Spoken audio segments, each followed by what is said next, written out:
Assalamualaikum warahmatullahi wabarakatuh. Sahabat budiman yang berbahagia, selamat berjumpa kembali dalam episode Hikmah dalam Kisah.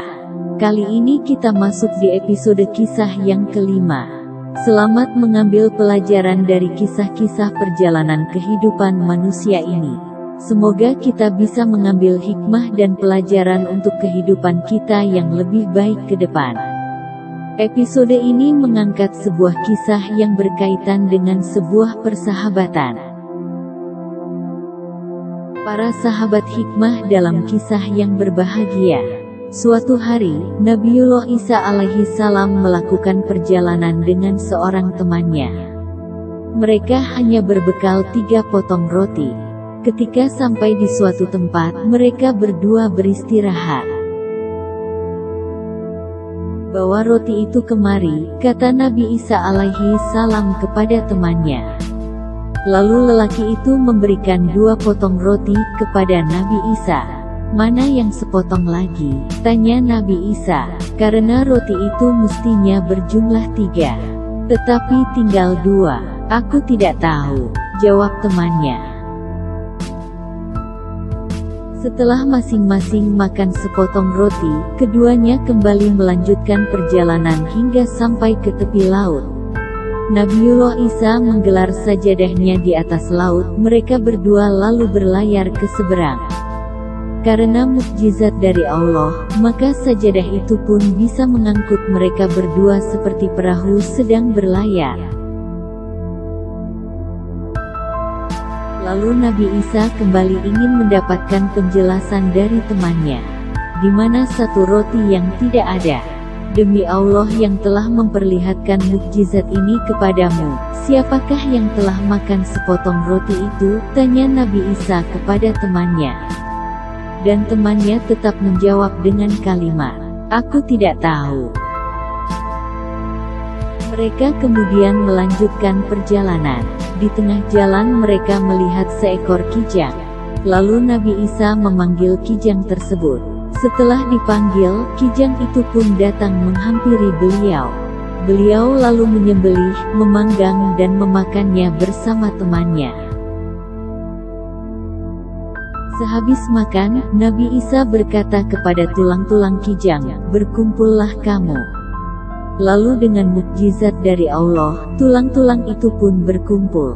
Beliau lalu berkata, "Dengan izin Allah, jadilah kalian seperti semula." Sahabat hikmah dalam kisah yang dirahmati Allah. Atas mukjizat dari Allah, tulang-tulang itu segera bangkit dan berubah menjadi kijang. Dan teman Nabi Isa menyaksikan itu semua. Nabi Isa pun masih ingin mendapatkan informasi dari temannya, kemana roti yang satu tadi hilang. "Demi Allah yang telah memperlihatkan mukjizat ini kepadamu, siapakah yang telah makan sepotong roti itu?" tanya Nabi Isa alaihi salam. Temannya pun menjawab dengan kalimat yang sama. "Aku tidak tahu," jawab temannya. Sahabat hikmah dalam kisah yang dirahmati Allah. Kemudian, Nabiullah Isa bersama temannya kembali melanjutkan perjalanan hingga sampai pada sebuah tempat. Mereka duduk beristirahat di tempat itu. Di tempat itu ada banyak bongkahan batu.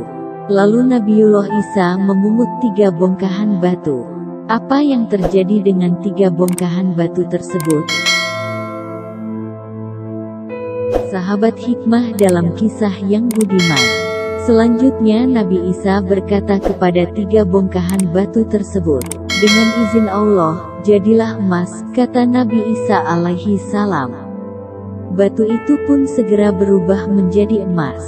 Setelah batu itu menjadi emas, lalu Nabi Isa berkata, "Ini untukku, yang ini untukmu dan yang satu lagi untuk orang yang telah makan sepotong roti itu," kata Nabiullah Isa. Sahabat hikmah dalam kisah yang dirahmati Allah. Apa yang terjadi setelah Nabi Isa mengatakan kalimat pembagian emas tadi? Teman Nabi Isa lalu berkata, "Akulah yang telah makan roti itu," kata temannya. "Ambillah semua emas ini, aku tak mau berteman dengan pendusta," kata Nabi Isa. Beliau mengatakan kalimat tersebut sambil meninggalkan temannya.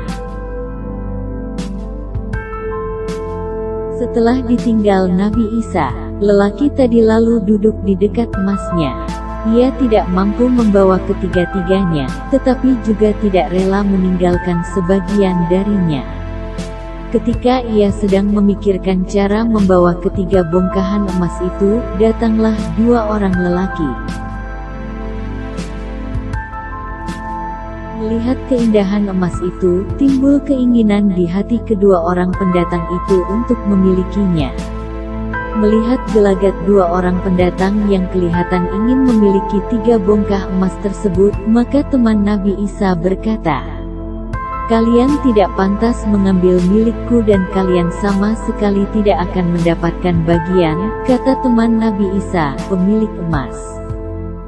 Melihat mereka berdua hendak membunuhnya, ia segera berkata, "Emas ini kita bagi saja, 1 untukku dan sisanya untuk kalian berdua," kata sang pemilik emas. Mereka pun rela dengan pembagian itu. Sahabat hikmah dalam kisah yang dirahmati Allah. Selanjutnya dua orang pendatang tersebut berkata kepada pemilik emas, "Ambillah secuil dari bongkahan emas ini, pergilah beli makanan," kata pendatang kepada pemilik emas. Setelah mengambil secuil emas, ia lalu pergi membeli makanan untuk mereka bertiga. Dalam perjalanan, sang pemilik emas berpikir, "Untuk apa aku membagi emas itu dengan mereka berdua? Emas itu kan milikku," pikir si pemilik emas. Timbullah niat untuk meracuni makanan untuk mencelakai dua orang pendatang tersebut. "Jika mereka berdua mati, emas itu akan jatuh ke tanganku lagi," pikir si pemilik emas. Sahabat hikmah dalam kisah yang dirahmati Allah. Pemilik emas itu lalu membeli racun yang paling ganas, siapapun yang memakannya pasti akan mati seketika. Racun itu lalu ia taburkan di atas makanan mereka. Di sisi lain, kedua pendatang tadi juga mempunyai rencana. Mereka berunding, "Mengapa kita harus memberi dia? Jika telah kembali, kita bunuh saja dia. Emas itu semua akan menjadi milik kita berdua." Sahabat hikmah dalam kisah yang dirahmati Allah. Dua orang pendatang tersebut kemudian membunuh si pemilik emas. Dan dengan perasaan senang karena mendapat emas lebih banyak, kedua lelaki itu kemudian menyantap dengan lahap makanan yang baru saja dibeli. Maka apa yang terjadi? Akhirnya mereka bertiga semuanya meninggal dunia. Beberapa tahun kemudian Nabi Isa bersama kaumnya melewati tempat itu. Mereka melihat 3 bongkahan emas dan 3 kerangka manusia. "Lihatlah bagaimana dunia memperlakukan mereka," kata Nabi Isa alaihi salam kepada kaumnya. Beliau kemudian berdiri di depan emas dan berkata, "Jadilah seperti asalmu." Emas itu pun kembali menjadi batu. Sahabat hikmah dalam kisah yang dirahmati Allah. Banyak hikmah yang bisa kita ambil dari kisah di atas. Betapa berharganya nilai persahabatan bagi kita. Sehingga jangan sampai dihancurkan dengan ketidakjujuran kita. Karena ketidakjujuran di antara kita, hanya membuat persahabatan yang kita miliki hancur lebur. Bahkan ketidakjujuran itu tidak hanya bisa menghancurkan persahabatan, tetapi dia juga bisa menghancurkan diri kita. Diri kita bisa hancur karena ketidakjujuran kita. Semoga bermanfaat.